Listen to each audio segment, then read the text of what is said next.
I'm Joni De Winter. And I am Susan Grant. And we are Bell Street, who are an events band and production company. And we're here to talk to you today about our fun and failures. On our journey from being scared to doing it anyway. We did that super fast. We did. Very definite. Yes. Today we have a fantastic guest. We're so excited for you to hear what he's got to say because we love talking to him so much. He's been a massive help to us and our business. And it's our first Zoom chat as well with our podcast. So that's been really fun. He's based over in Ireland. And we had a really great interview with him. Yeah, his name is Jason Ward. He's a creative consultant and he's going to teach you all about your big idea, how to pitch it, how to stay authentic to yourself. And also, because we know each other quite well, we end up having some ridiculous stories as well. So there's a few tangents that we will apologise for. And a few pets. So definitely worth a listen. So, Jason Ward.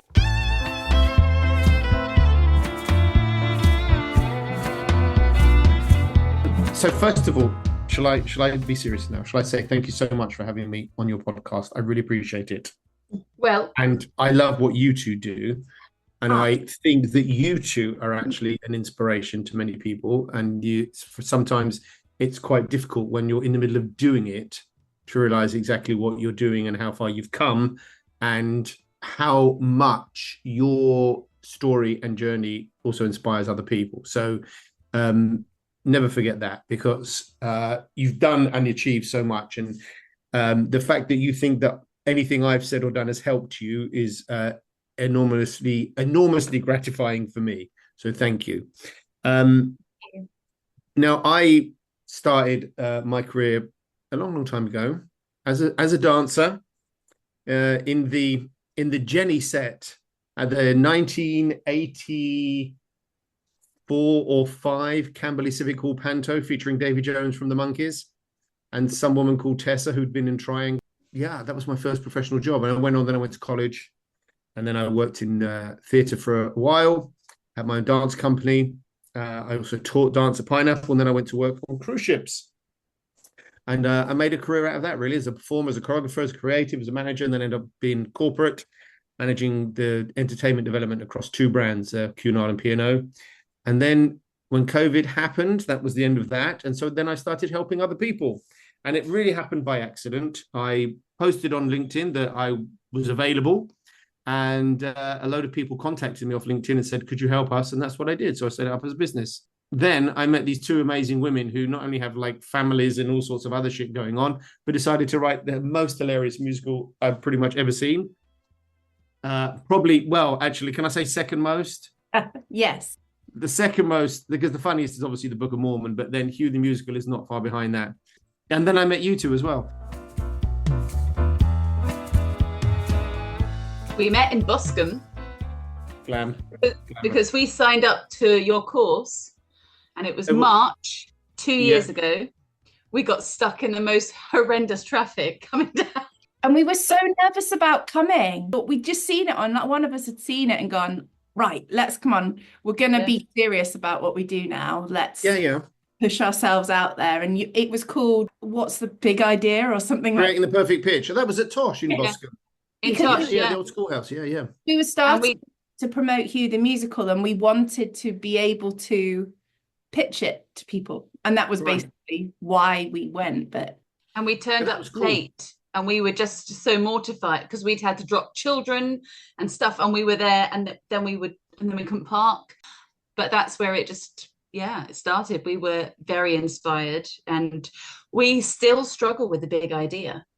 With everything we do, we try and pitch it, but we still are like, what would Jason say? But it's really difficult. Don't worry, because it is really difficult. Anyone that is putting together like a creative idea or business pitch or whatever should think of that. It's the pyramid method from Barbara Minto, who was at McKinsey Consulting. So you have to filter everything down and start your pitch with what your big idea is. But to get to your big idea, as you two both know, is easier said than done. You've got to work through all of the other big ideas that you have.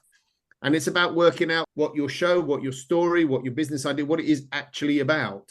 Like, what is that? it's so useful to do when you're creating, because it does make you really consider everything that you really need, and also helps you consider your direction.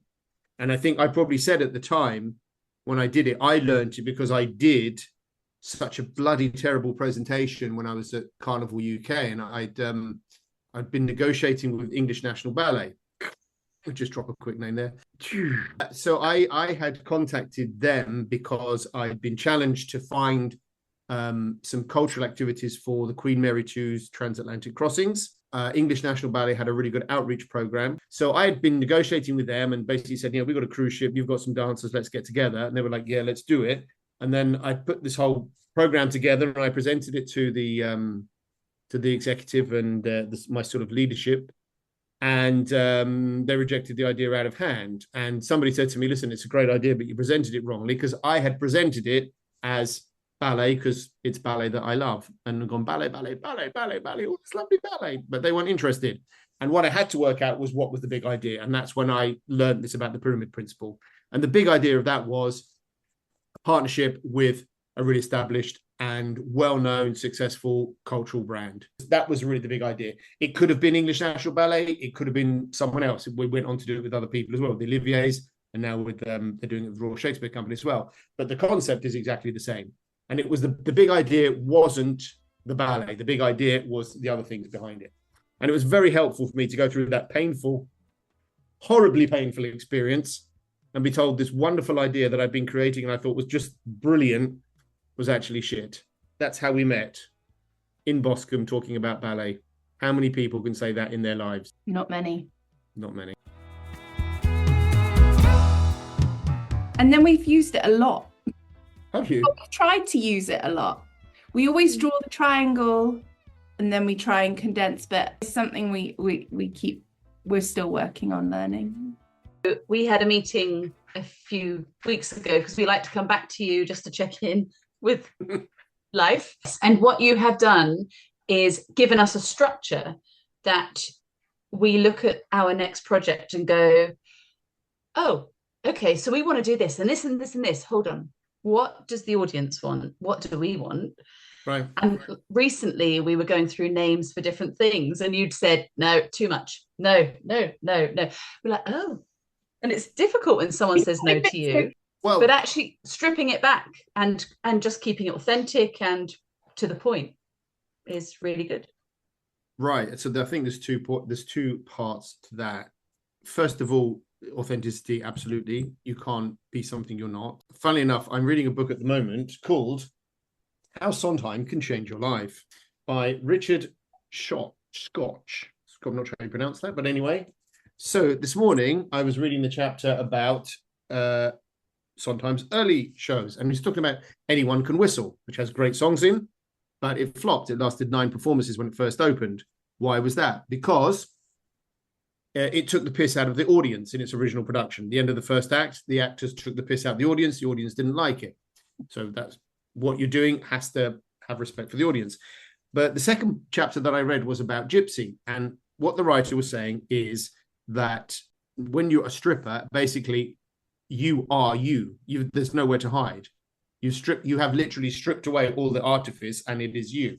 And that's what makes the experience of being a stripper, some people say, so liberating. Not suggesting, by the way, that you need to be strippers. If you want to be, I'm happy to help you with that, We're very close, to be fair. Yeah. But I think the point is you have to look at what the audience wants. Sorry, this goes another step. Who is your audience? So you have 2 audiences at the moment because you have an audience that you have for functions, for weddings, all that sort of stuff, which is kind of different from your musical theatre audience. There is probably some overlap, but when you're creating for 2 different audiences. So you have to find which part of yourselves fits the wedding audience, which part of yourself fits the musical theatre audience. And if you mix them up, you'll fuck up. Because if you start pissing around in your wedding audience and being funny and doing Hugh the Musical, or stripping, well, yeah, you're going to be, you're not going to get many more bookings. So what you're saying is, yes, you're working out your idea and you're stripping that back to the basics. That's not the same as being a stripper, but you're also finding out, is it an idea that's authentic to you? Like you're not trying to be someone else. I don't know whether I needed to help you with that or whether you really knew that yourselves. This is why we wanted to introduce you to people, because we haven't discovered anyone like you, in the terms of, like, you can look for a business coach, or you can look for, you know, a life coach or whatever, but finding someone who, like, comes from your background and has that kind of passion for creativity, but also that kind of level-headedness that's definitely but a lot of creatives kind of lack. There should be more of you.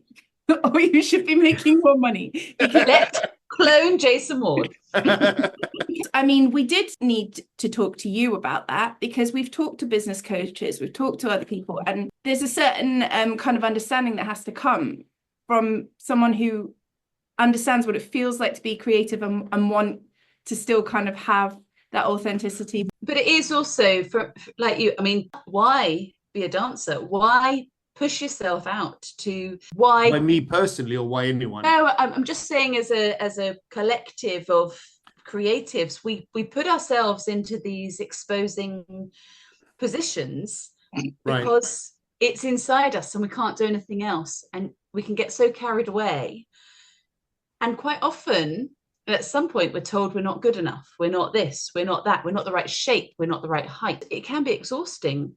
Yeah, absolutely. I mean, it can be that, you know, something isn't, you are not good enough. Not you personally, but one is not good enough. Yeah. What would be more useful is to be told why. Yes. And that's something that does lack a little bit in our industry. So, you know, in the nicest possible way, if you come to me with an idea and I sort of say no, it's because I just don't think it's good enough. And not that you're not good enough, the idea is not there. But what I like to see is where people's thought processes are. How are they getting to that idea? And I think there's something else that you said in there, which sort of is about education. So I went to theatre school. I went to Guildford School of Acting. They taught me some stuff, absolutely. But if I look back on it now, it was a big fucking wasted opportunity for 3 years. I didn't learn the history of musical theatre, which is my business. I should know about that. If you go and study accountancy, you'll study how accountancy got to be where it is, as well as the practice of it now. We didn't learn anything about the business, like the business of the business. None of that at all. We did learn that we were all shit and should do exactly what we were told, because that's how this fucking business works. Then if you don't like it, out the door, there's 100 people that want it more. Great. That's an experience which at the time I kind of accepted. I was 18 when I went to college, and you sort of accept it. Oh my God, these people must know more than me. And there is still quite a bit of that around today. It's as I've got older, I've realized that actually it shouldn't have been that way, and it doesn't need to be that way. I think the Guildford School of Acting of that time wasted the biggest opportunity they had for many years with lots of young talent, because they had the opportunity to really help people discover their reason, why they're doing what they do and what their passion is, rather than trying to beat it out of them. And I think there's a lot of dogma around what we do in our industry as well. People want to protect their own position. There's not a lot of pragmatism in the sense of, let's support people because it helps us. So let's share, because sharing is what's going to help us develop. There's a lot of, when I say dogma, I mean, there's a lot of people that want it to be a certain way because that's the way it was for them. And luckily, some of that is wearing out. So now, you know, I'm the head of casting for a company called Tag Live, which is a production company. We work internationally. I'm based in the Republic of Ireland. A little side note here as well. Why am I based in the Republic of Ireland? Because I came to live here because I wanted to live in Ireland. I saw Tag Live advertising a lot for performers with EU passports. And so on LinkedIn, I basically wrote to the CEO of Tag Live and said, "Hi, Andy, you're looking for EU performers. I'm based in Ireland. How can I help you?" He said, "Why don't you talk to the board?" So 2 days later, I spoke to him and other execs. And then we worked out a deal, and now I'm working for them full-time as head of casting. So that's a lovely example of just fucking doing it, isn't it? Just fucking do it. But I did have an idea before I wrote to him. Right. So I did have something to back it up with. Like, I was thinking, right, if I write to this guy, I'm going to get one chance. Yeah, I'm going to have like my elevator pitch. And what's my big story? And my big idea was, you need EU performers. I'm in the EU. And then everything else was underneath it. And Andy's the kind of guy that he just wants that big idea. He went, "I like the idea. Right, yeah. I know what you've done. Let's do it." I was ready. I had to convince the other people in the room, but that's how that worked. Back to what I was saying about pragmatism, dogmatism. So now we audition a lot of people, and we work really hard to not waste people's time when we're auditioning them, to give people proper feedback, but also to give them time. So we don't do open audition. We invite them. So they apply, we invite a limited number of people at a time. If we've got more people than we need, then we have more sessions. If you come on audition with us, you're going to stay all day. You're going to be 2-3 hours dance. You're going to have a vocal audition. And we're going to see how you work, how you learn, what happens when you get it wrong. We get to know you. And then we follow that up with an individual interview as well. And that's something we believe in really strongly. So no one is coming along to an audition, singing 4 notes of a song and going home, or doing 4 kicks across the room and going. They're getting to bring themselves. And this is something that is kind of happening a bit more in our industry, which is really good to see. People are recognizing that we need to see the whole person, that we need to allow people to bring their whole selves to their performance, their audition. And we had a really good choreographer we worked with here in Ireland called Megan Ware. And Megan's brilliant. And she said in one of our auditions, the audition is when you show us your whole self. Rehearsals are when we try to get everything precise. And I think that's really, really important. Now, back when I was auditioning as a hoofer, that wasn't the case at all. Now, you had to, it was tits and teeth, push yourself to the front all the time, try and sight. I mean, I remember working with the guy, Danny, and his thing was he could do like 10 pirouettes. And every audition you went to, Danny would stand at the front of the warm-up and just do his 10 pirouettes or whatever it was. And people get freaked out. But that was all part of it, He was actually a really nice guy. That wasn't him at all. So, yeah, so I think that education is really a massive part. Arts education is a massive part of help our whole industry develop. I can't remember what the question was, Susan, but hopefully that 15-minute rant has answered it. As you were saying about the audition process, walking into that room and just being seen as one of 600, 800 people that day or whatever is exhausting. You almost need a checklist. I remember going to Disney auditions and I thought, well, why did I bother? Because I'm not this, I'm not that, I'm not that. And there's no point. And that's why we, tag. When we advertise a job, we put the whole casting breakdown, contract length, the salary, accommodate, whatever is, everything is there. Because also, you know this, you go to an audition, you've got to take a day off your job, which is either going to piss off your boss or lose you money or both. You get up extra early, you're spending money, the whole thing. And like you said, Susan, you get there and it's like, why did I do this? It's much, I did that. I went to an audition once. It was actually a closed audition, so I was invited. It was me. I'm 5'10", yeah? The other guys in the audition were all over 6'1". They were all men of color. And they all had dreadlocks and were ripped to fuck. Now, I was in good shape, but I wasn't that. And I'm like, what? Why am I like, guys? What am I like Eugene from Greece in this? It was a pop video audition, a music video. Like, what am I? Why did you invite me? What's the point? And of course, after 5 minutes, I was nothing to do with anything. I just wasn't what they were looking for. But yeah, it was a waste of time.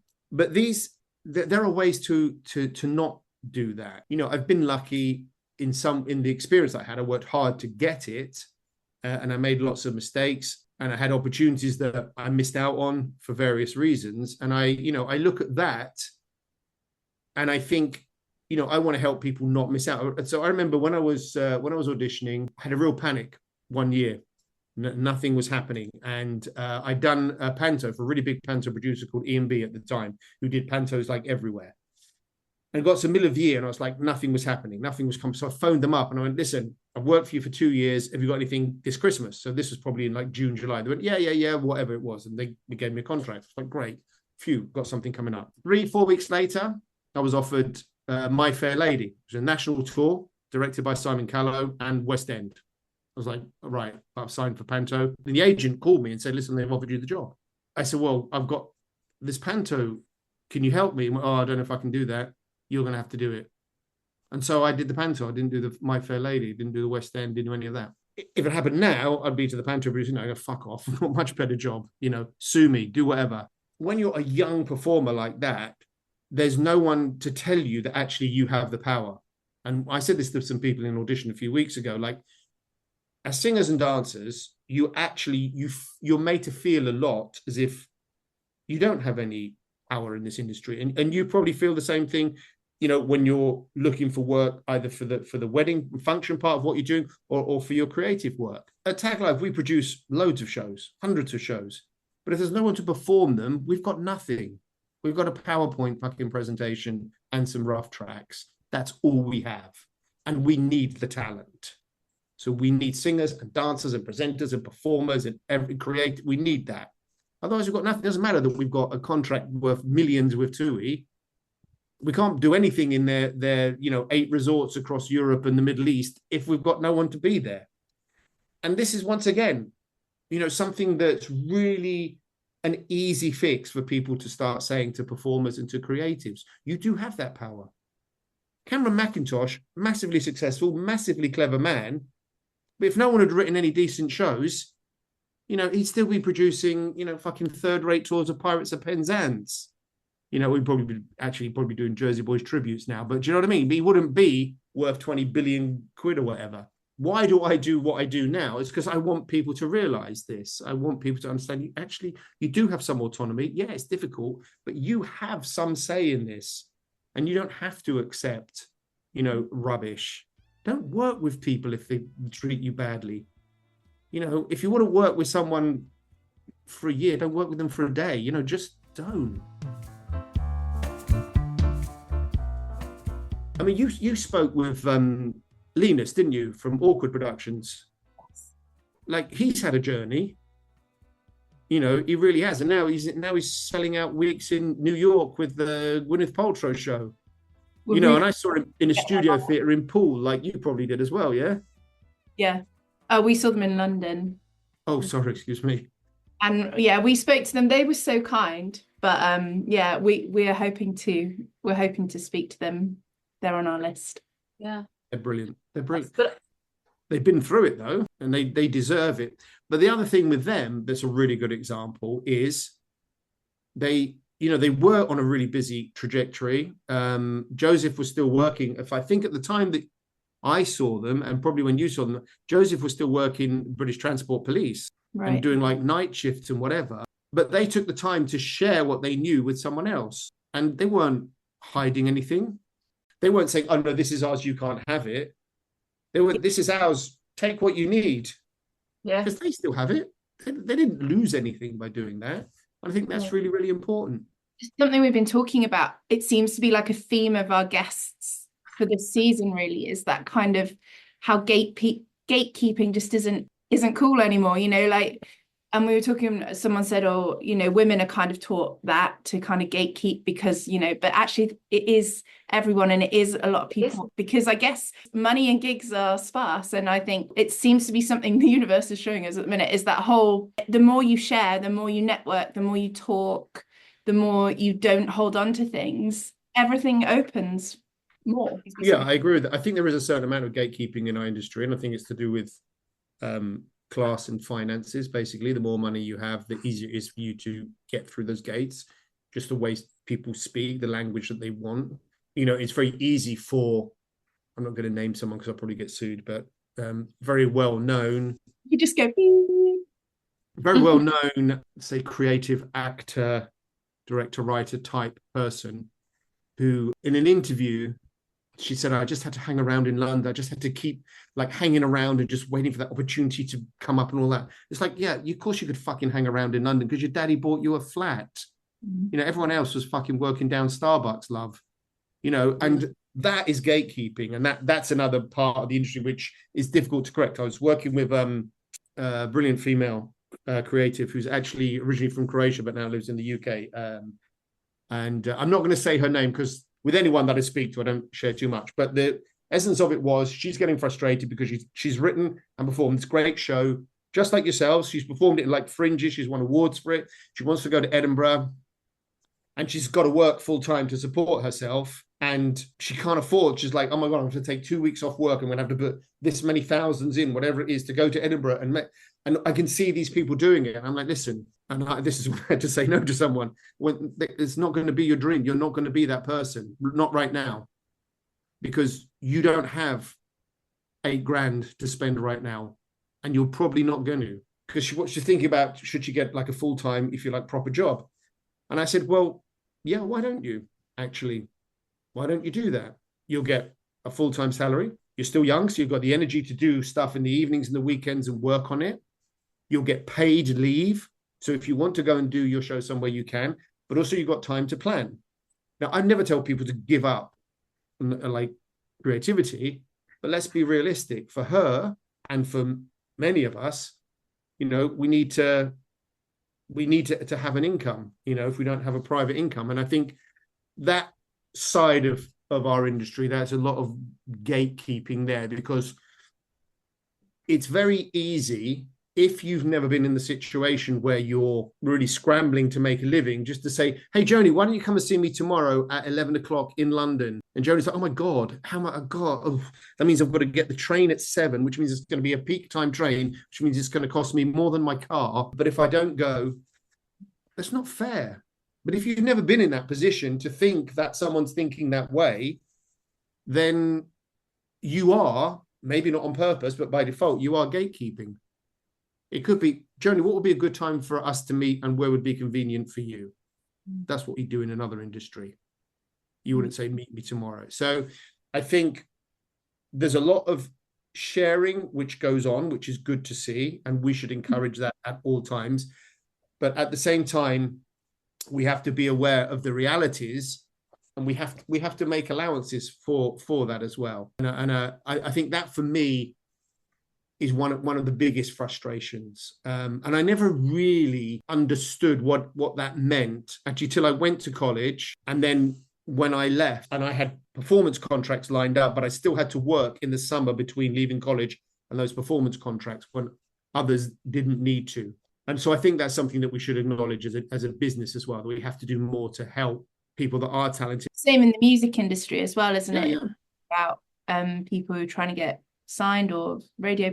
In British TV and film, it's 9% of people working in TV and film production come from a working class background.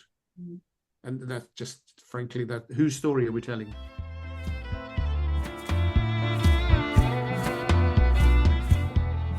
The story that you tell in Hugh, for example, which, folks, if you're listening to this and you haven't seen Hugh the musical, then you well should do, because it's hilarious. That's a story that no one else has told. But lots of people, as you know now, lots of people relate to it. And, you know, it's important that you were able to get out there and tell that story. We're still wondering what the story is, to be fair. You know, like, oh my God. It changes each time. I mean, when we were on the floor crying the night before we had to first perform it, we were just like, how are we going to put this out? Right. And actually, but that's a really good point, though, because there are stages like that. Like I took a course over here in creative writing, so I'm trying to, you know, write a book. And I was just so happy that I got to the end of it. And then I went back and read it, what the fuck is this about? You know? And I'm just so happy. And it's the same. It's like, you know, when you first learn a song, you're like, oh my God, I know all the words now. Yeah, but now do something with it. And it's the same, you know, the joy in getting your show actually performed. I finished writing it. And then, you know, the night before, oh my God, it's going to be terrible. I'm going to have a nervous breakdown, blah, blah, blah. And then the elation the next day when you actually do it, like, we did it. We went through it. And the people cheered. I mean, 90% of them were your family, but they loved it anyway. So that's great, you know. No, but it's still good. You told me that. You told me it was your friends and family. I'm not making that up. I'm not being cruel, because these girls are brilliant. But so then you got through that. You get through that stage, and then you go through the stage of, right, now let me work out what it is we're trying to do and what bits actually were good and what bits weren't. So that's just normal part of the creative process. It's nice to know to expect that, though, isn't it? So next time when we're creating our next thing, we can expect that process, which will probably make us cry a little less, maybe. But no, still crying. Don't worry. Please don't stop crying. You should, because you need to feel the emotion as well. You can't shut yourself off from it. You've also told us not to create it, so we're definitely creating it right now, without telling you. Sorry. What are you creating now then? I don't know what you told me, you gave me a hint about your next show, but then you wouldn't tell me anything about it. You said to work on our thing that was going to make us money for a good solid 2 or 3 weeks. Yes, that's true. So you haven't done that, have you? We've signed up to 2 fringes with the creative thing, even though we haven't written it yet. So, you know. Right. I'm But unsurprised. we have split our time. So we're like, right, Jason would want us to. So we divide our day in half. And then whereas before we would have just gone, oh, we'll do that later. We do half the day on the proper thing, and then half the day, because we're so excited about writing it, and it's new and we've got lots of ideas for it. So it's hard to kind of not. And we can bring it to Ireland. We can bring it to Ireland. Absolutely. Also, should we have t-shirts that are like Bell Street WWJD with what would Jason do? Yeah. I think you should have that. Absolutely.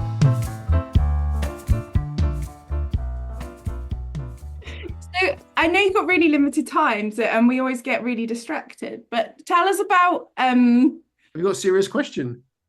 well, I just want to hear about what you're doing, because obviously you moved to Ireland, it's a change of pace, a change of what you were doing. And then obviously you kept keeping your hand in with the tag life. Not keeping your hand in, but obviously very successfully doing that. But then you've got this whole other side that, well, I guess we haven't known you for very long, but that is quite new for us to see the writing, and you have your Substack. So I have a Substack, Jason Ward Creative, which I write articles, reviews, interviews. There are videos, podcast playlists, and even pieces of short fiction on there as well now. And one of the things that I wanted to, or my wife and I wanted to do when we came to Ireland, was to have a mini sabbatical. So we did that, and I studied creative writing because I really wanted to work on that. And I kind of knew that I could write, if that makes sense. So I could write clearly and descriptively. But what I didn't know was how to write a story. And I think there's a difference between sort of creating a story. So, for example, if I was creating shows or concepts, then I can create a story for that, and I can help other people with, you know, the structure or whatever of their shows or their pieces. But it's a very different discipline to actually writing that as a book. And I love reading and I love books. And so I thought I want to try that. And I did a course at the Irish Writers Centre with a great group of people.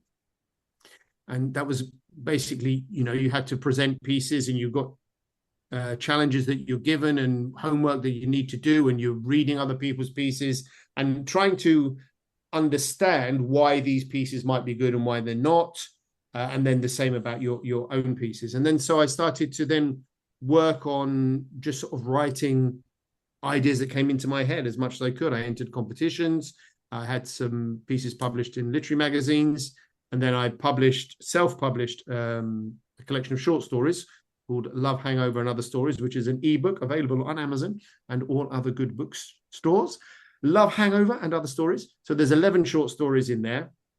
And the reason that I published those, and this is something else as well, which I think is important, I hadn't realized was important in the creative process, is that I'd written them all and I'd edited them and I'd worked on them and I finessed them. And they were just sat there sort of on my laptop. And I thought, I need to get them out because I need to, otherwise I'm just going to keep working on these 11 stories. And they are varied. I mean, we have the title story, Love Hangover, it starts off in Studio 54, explains how a fictional retelling of how come Bianca Jagger went into Studio 54 on a white horse and how all that how that came about. The stories from the Cold War. There's a woman that stabs her husband to death because she doesn't like raisins, which is hilarious, I think. There's a story which got turned down in a competition. I was challenged to write a romantic comedy. Yeah. So I wrote a story about a guy who he writes advertising jingles, but he also has a crush on Barry Manilow. And he just knows, he comes up with this jingle and he knows that it's a perfect tune and song for Barry Manilow. And he has this whole dream about how Barry's going to hear it on the radio and come down to his studio in his Rolls Royce and take him up to his apartment, and he's going to be, you know, married to Barry. And they said, no, that's not a romantic comedy. Oh. I said, well, it's romantic and it's fucking funny, but they weren't having it. Anyway, Love Hangover and Other Stories. That is available now. But it's been so kind of personally rewarding to do that. And it's a lot to learn. And, you know, it's a new way of expressing creativity for me. But I would encourage people not necessarily to write a book, but find other ways of expressing your creativity as well, because it does give you other insights into what your main focus might be. So I would say to both of you, don't find any other ways of expressing your creativity, because then I know that you're going to both write novels and become millionaires.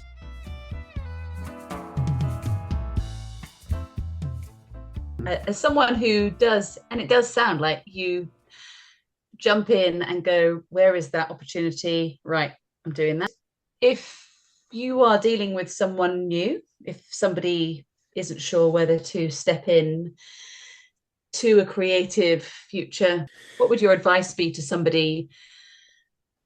Well, that's a good question, because I find it difficult sometimes because I haven't really had doubts. And I think it's very easy when we have done something to take it for granted. You know, I have lived in the UK, I moved to France, I moved to Spain, I moved to Argentina, moved to America, moved back to the UK, moved to Ireland, done all sorts of stuff. Because some of it because I've had to, some of it because I wanted to. So I never thought of myself as kind of being fearless in that way, but I suppose things don't worry me like that. Moving to another country doesn't scare me. So I might be a bad person to ask, because I will just do it. However, there is a caveat. I am kind of prepared. I do kind of work it out, like how I'm going to do it. That's the practical side. Now, if somebody is considering a creative career, I don't think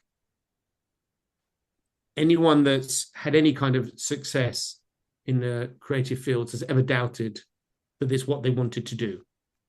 I think you always know that it's what you want to do. The challenge is, first of all, your own self-belief, and then also listening to stories and stuff from people around you. If you don't do it, you will always regret it. It's going to gnaw away at you forever. Okay? And if you do it and it all goes to shit, you did it.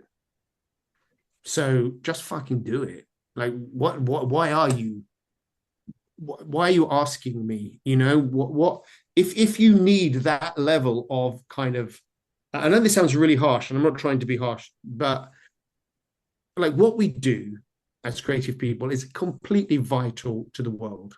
Okay? It's completely vital. And I may have said this to you as well, but creativity isn't just about writing a song or creating a show or a novel or whatever. Like, the person that designed your fridge was creative. Okay? Someone had to work out what shape it was going to be, what color it was going to be, all that. That's creative. So creativity is what makes the human race, you know, different from every other species. If you think that you want to be a dancer, then why aren't you going to dance class?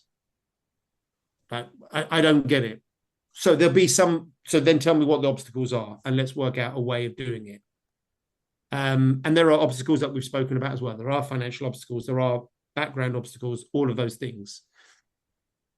So maybe you want to be a dancer, but you can't see the way into that, but you still know you've got this creative sort of feeling and vibe going on. Create something, do it. And like I said, if it fucks up, you did it. When you get to 45, you know, and you never did it, it's going to be like having an illness. You just won't be happy. And so I think it's important that people do that. And I would also say, you know, help other people do it too. Like those of us, you know, I'm lucky I'm able to help other people. And by the way, if people want any help, I'm sure you can give them my details. They could drop me a line. I'm happy to help if people just want to have a chat or whatever. But But, recognize those people around you that might be heading into the creative and help them do it. You might not know about it, but find someone that does. I had somebody ask me the other week about, my daughter, she thinks she might want to do like a graphic and set design course, blah, blah, what should I do? So have you taken her to your local theatre? No. Well, why not? But how the fuck do you think she's going to learn then? So I would say to people, you just, in the words of the Bell Street duo, just fucking do it. Just do it. Is that helpful, or is that a bit cruel? Well, we agree with you, so Okay. Very helpful. It's beautifully put into words. Well, I don't want to be harsh. I know it's difficult. I do recognize it's difficult, but it's a really harsh industry, though. It's really harsh. And so every industry is harsh in a way. Yeah. Like, when I was at Carnival and COVID hit, they got rid of 50% of the staff. And that was fucking harsh. There's no need to, because everyone could have got paid. The government was going to pay them in the UK. But they did it because they wanted to reduce liabilities later down the line. It was harsh. If you work in Wetherspoons, that's harsh. But that's harsh. So I get what you're saying. Our industry is harsh. We have to work to make it less so and to make it more welcoming. But I think if you believe that you should be doing something, then you should be doing it. You can't look at you two. Like, you two got fucking full-time, massive lives going on. I don't have kids. I don't have a mortgage. I've got a lovely house in the middle of nowhere. Very, very happy. And I look at you two and think, oh my God, look at all the shit they're doing. I need to do stuff. You're like, oh my God, I'm so lazy. Why can't I I'm doing a short story competition at the moment. I've got to write a fairy tale. I fucking hate fairy tales, but I've got to write one, yeah? But I'm like, I've got to talk to Bell Street. They're doing loads. How can I go to them and say, I can't finish my 2,500 word story because I don't know. Because I'm looking at Facebook. Seriously. I just wanted to work on my Insta for a little bit. No, don't do shit. Literally do shit. Oh yeah, and by the way, also, yeah, everybody needs an Insta profile, all that. I get it, but it's not your life. And I just say, have a professional profile and have a personal one. Don't need to see your swimsuit pictures on your professional one, okay? Thank you so much. That's a parenthesis, but yes, do it. I think this basically hasn't been an interview, it's just been me venting about shit. Wow. Don't ask me about politics either, because then we'll be here till tomorrow. No, don't ask anyone about that. However, I think just to inspire you on your next show, like a complete change of direction, on Netflix, there's a really good series called The History of Black British Music. It's all about jungle and drum and bass. You would love it, because that's where you're going next. I'm joking. Don't say it, because we'll probably take it on board, and then... Good. We did get asked last summer if we could do a reggae set. And really? We were like, probably not. But, how much you paying, maybe. We didn't do it. I tell you what, it's a bit of appropriation, kind of, but you could do really good Lovers Rock set you could do, actually.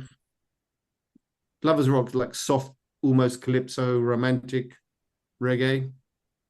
Okay, well, we'll just put it on the list. It's like when we had to rock up and do Mysterious Girl. Yeah, don't do that song. We did. Did you do the rap bit in the middle or not? Yeah. Did you really? Yeah. No, you didn't. We did do it. Only the rapper. Cool. Well, ladies, it's so lovely to see you. Thank you for ignoring all my advice, as always, and for saying that the advice that you did enjoy is too difficult for you to actually follow, and that I didn't understand your shows. So I don't feel undermined, but well, I'm just joking. I feel completely undermined. Well, thank you, Jason. We so appreciate your time, and we will book in with you, I'm sure, soon. Cool. Thanks, ladies. Have a lovely evening. It's lovely to see you. See you. Keep being successful. Keep being creative, okay? And you. Just fucking do it. All right. See you later. Bye. We hope you enjoyed that as much as we did. We had a great time on that. did have a great time, and actually the interview was a lot longer. So if you want to watch the full version, you can go to YouTube, where I've only edited out some slightly inappropriate things. So there's a much more extended version. We talk a bit more about Hugh and its development as well. So we found that really helpful. I kind of, when we went back to listen to it, I was like writing things down. Yeah. So we'd love to know what you found helpful as well. it's like a whole new session for us. So we'll keep listening to that. So remember, whatever stage you're at, whatever project you're working on, You have the power. And just do it anyway. It is. I'm not making any Wetherspoons jokes, by the way, but it's fucking shit. And then Kim Wilde on the back. You said you asked me at the beginning what you shouldn't mention, and I said Kim Wilde, and you mentioned it. I have. Anyway, she's a gardener now, so that's it. That's what you get. But so my dog's now trying to open the door. Oi! That's very clever. Get him in the show. Now, hold that thought, because as well as a dog, I now have a cat at the window. Here we go. Come on, Lexi. This is it.